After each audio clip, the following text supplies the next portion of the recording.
пленардык отурумдан жогорку кеңештен өттү. Сиздердин колдооңуздар менен сиздерге чоң рахмат колдооңуздар үчүн. Үчүнчү окууга, экинчи окууда болгон башында болгон бүт ой, сын пикирлердин баары каралып чыкты. Ошонун баары кошулду.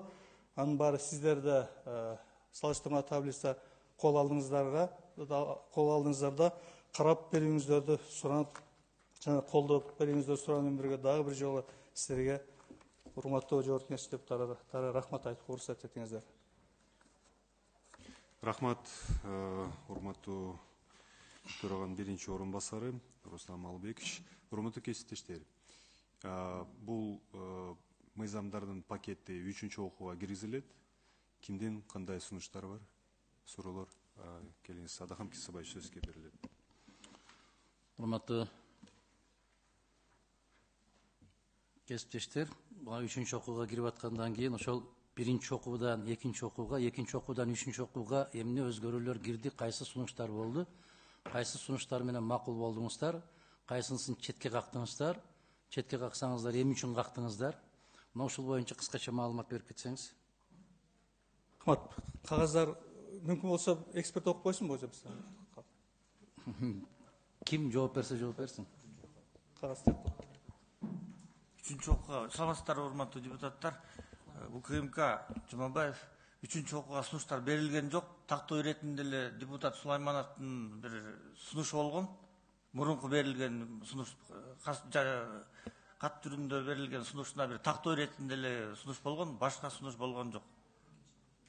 Бул экинчи окууда болгон бар. 3-чү окууга башка сунуш эч кандай болгон жок. Кечирип коесуңар. Биз биринчи окууда мен бир топ сунуштарды бердим эле, сиз тарабынан, Жолдош генерал, сиз тарабынан эске алабыз деген жоопту укканмын да.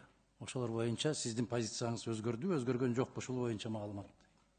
Жок, өзгөргөн жок. Сиз айткандай баардык, мисалы, жанагы өкмөт деген баарын министрлер кабинети деп, анан кээ бир тактоолор болгон, башка депутаттар ошонун баары кирди. Мындай бизде кылмыш жаза кодексинин негизинде качан кыргыз жарандарын телефонун угууга, каттарын ачууга, окууга мүмкүнчүлүктөр каралган ал жерде. Эгер сиздер ушул мыйзам боюнча биз ар кандай көрүнгөн жаранды уга билебиз, көрө билебиз, келген каттарын ачабыз, ал макулу, макул эмеспи десеңер, туура эмес позиция болуп калат деген сунуштар айтылган. Мен Конституциянын 23-чү беренесин ачык айткам. Кыргыз Республикасында кат алышуу, маалымат алышуу бул кол тийгиз, абсолюттук адамдын укугу. Абсолюттук. Бул укуктарды өлчөөчү, аларды өзгөртүүчү мыйзамдардын кабыл алынышына тыюу салынат деп жазылып турат да. Мен айткамын сиздерде. Эгер ошол УПКда бар нормаларды бул жакка киргизүүнүн не кажети бар? Бул мыйзамдар болгондо дагы өзгөчө кызмат жөнүндөгү мыйзам болуп аткандан кийин ошол УПК боюнча эле кете бербейсиздерби деп айттым эле.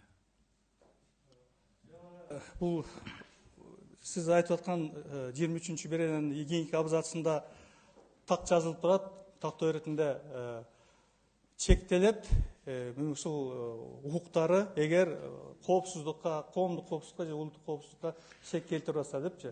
Такталып турат, ошого карап Рустам мырза, туура айтасыз. Анда маселе жок, эч ким талашпайт. Биз дагы мамлекетчилбиз. Биз тескерисинче ошону көбүрөөк чалгындоо жүргүзсөңөр деп талап кылышыбыз мүмкүн. Бирок бул жерде ошого негиздер керек.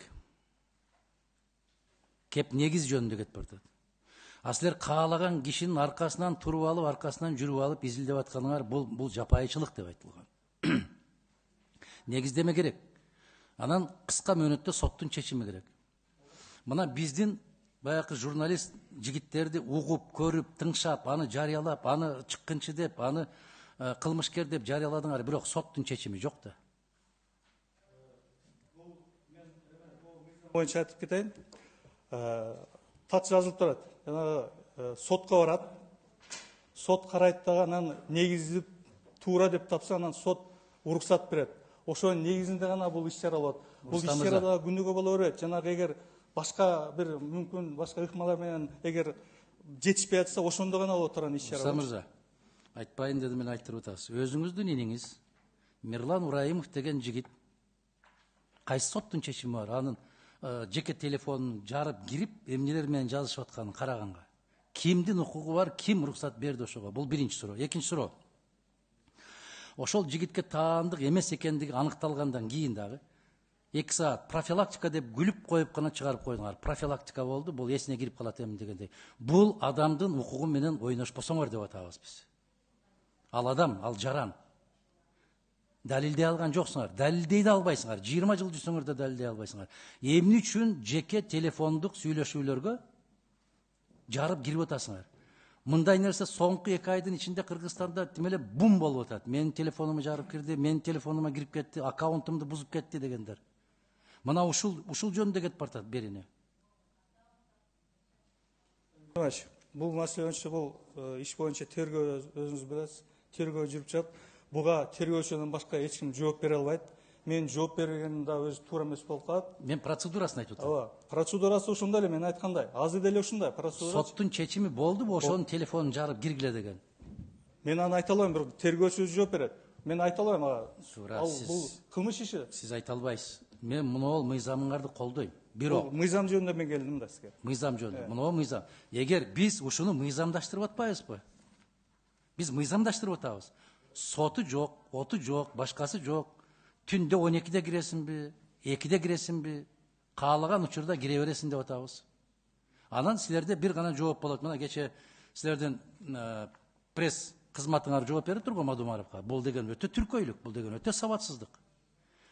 Анын түздөн түз жетекчиси болбогондон кийин биз алдына барууга укугубуз жок. Мына биз кече Казакстандан келдик. Чыңгыз мырза, Чолпон айым, Лейла айым. Биз бардык, Казакстандын чек ара кызматы дагы, бажы кызматы дагы келди, честь берди. Чек ара кызматынын жетекчиси полковник ушундай, чек ара кызматынын жетекчиси полковник ушундай. Бул эл аралык этикет, бул маданият. Сиздердей болуп, жапайы болуп, сайгактаган уйдай болуп, адырга качып кеткен жок. Жооп берип коеюн. Рахмат сизге. Сиздин бүт сын пикирлер сиз эле эмес, деги эле кимдин болсо да бизге кабыл алганга обязанбыз. Анан бул маселе боюнча, бул тыңшоолор боюнчачы, эми бул тыңшоо боюнча мен жана айттым, бул тыңшоо бул таптакыр болбой калганда болчу иш чаралар. Эгер башка мүмкүнчүлүктөр болуп калсачы, анан кийин бүгүнкү күндө деле мындай колдонгон мыйзамда ошондой эле соттун чечими менен кандай ылыр иш аракет болосун, баары соттун чечими менен. Соттун чечими жок болсо ал болбойт. Тергөөчү деле андай урбайт. Ушуну эске алыңыз. Соттун чечими жок. Ураимов мырзада соттун чечими жок. Темиров мырзада чечим жок. Биз журналисттерди баса калып атабыз деп атам. Алар террорист эмес. Алардын үйүнө барып маски шоу уюштуруп, балдарын сыздатып, бакыртып, чочтуп, орукчан болуп калат көбү. Момундай спектакль ойногонуңарды токтотосуңарбы деген маселе коюлуп атат. А биз ушул мыйзамды колдоп берсек, ошол силердин спектаклиңерге түздөн түз мыйзамдуу түрдө жооп берип атабыз. Ансыз деле Кыргыз кылмыш жаза кодексинде ошого укугуңар бар. Закон оперативной розыскной деятельности боюнча укугуңар бар. А эмнеге муну ашыкча кайра жазып атасыңар? Бүгүнкү күндө жана жаңы конституцияга кайра ылайыкталып атпайбы?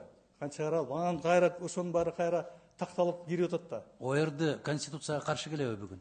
Жок, жана сиз айтпадыңыз өткөндө өкмөт деп калыптыр, тияк бет. Ал маселе жок, редакция. Анан бул жерден жанагы могу жаңы контур чалгында мыйзам кирип атат.